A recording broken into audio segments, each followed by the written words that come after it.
এই ওখানে যাও। ঠিক আছে ঠিক আছে।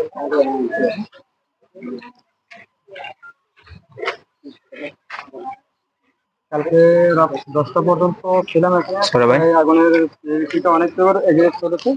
তো এখানে মনে করেন যে আগুন ছিল না। আজকে সকালবেলা আসছি 8টার দিকে, তখনও দেখছি যে মানে আগুন বিভিন্ন জায়গায় আগুন জ্বলছে। তো ফায়ার সার্ভিস যতটা পারছে ততটা চেষ্টা করে আগুনটা নিয়ন্ত্রণে আনতে চেষ্টা করছে। আর আচ্ছা আপনি আলাদা বলেন।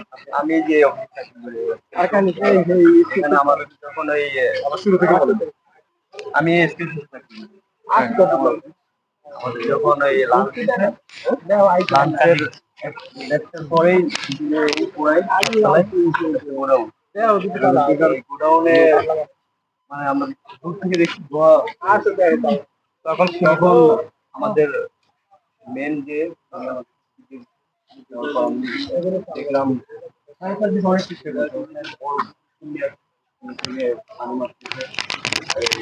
পাওয়ার পাম্প দিয়ে মানে ওদের কোনো ত্রুটি নাই। আমাদের যথেষ্ট পরিমাণ চেষ্টা করছি। 18টা ইউনিট ছিল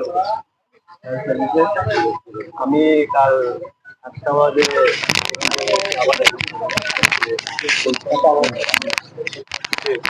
আর কে বলবেন? আপনি বলবেন? বলেন বলেন।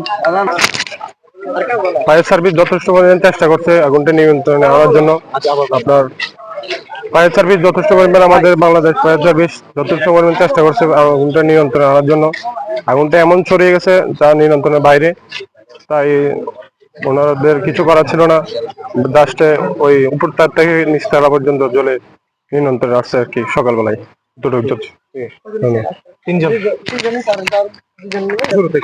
আল্লাহর রহমত ছিল যে রাতের বেলায় একটা বৃষ্টি আসছে, এই বৃষ্টিতে মোটামুটি আল্লাহর একটা রহমত ছিল যে এখানে সুন্দর একটা ফায়ার সার্ভিস যা করতে পারেনি, আল্লাহর রহমতে তত সুন্দর একটা পরিস্থিতি ভালো হয়ে গেছে। চেষ্টা করছে ফায়ার সার্ভিসের পাশাপাশি সেনাবাহিনী নৌবাহিনী যে কাজ করেছে, এটা আসলে কিভাবে দেখছেন আপনি? এটাকে দেখছি যে ফায়ার সার্ভিসের পাশাপাশি আমাদের সেনাবাহিনী, নৌবাহিনী, পুলিশ বাহিনী যথেষ্ট পরিমাণ পরিশ্রম করছে, কষ্ট করছে, কিন্তু আগুন নিয়ন্ত্রণ আনতে সবাই ব্যর্থ হয়ে গেছিল। তারপরে রাত 8টার দিকে যখন বৃষ্টি আসলো, খুব নিঃশব্দ একটা বৃষ্টি দিয়ে মোটামুটি এখনো আগুনটা জ্বলতেছে, মোটামুটি পরিসম্পন্ন হয় না, এখনো ধোঁয়া উঠতেছে। ধন্যবাদ। এই যে আমরা জানতে পারলাম আড়াইটার সময় গত দুপুরে অগ্নিকাণ্ড। এটা আসলে কিভাবে ঘটনাটি তৈরি হয়েছে? এটা আসলে আমরা এখনো জানি না, কারণ আমাদের আমরা তখন লাঞ্চে ছিলাম। তো তখন আসলে হঠাৎ করে 2টা বাজে আমরা নিউজ পাই যে আমাদের পুরো বিল্ডিংটা হচ্ছে 7তলা ভবন। তো 7তলা হঠাৎ করে আগুন লেগে যায়। তো আসলে সূত্রপাত কোথা থেকে এটা আমরা এখনো জানি না। তবে সব দিক দিয়ে আলহামদুলিল্লাহ, আসলে আমাদের প্রোডাকশন ফ্লোর ছিল 3rd ফ্লোর। তো 7তলায় আমরা যখন নিউজ পাই যে এখানে আগুন লেগেছে, তো আমরা খুব স্মুথলি আমাদের ওয়ার্কারদেরকে, শ্রমিকদেরকে বের করতে পেরেছি। এখানে কোনো হতাহত হয় নাই, আলহামদুলিল্লাহ। সব দিক দিয়ে আমাদের দিক দিয়ে ভালো আছে। শ্রমিকরা বের হওয়ার সময় কোনো ধরনের হতাহত হয় না। আমরা যারা কোম্পানির স্টাফ ছিলাম সবাই আমরা খুব স্মুথলি তাদেরকে উপর থেকে ক্যারি করে করে নিচে নামাইছি।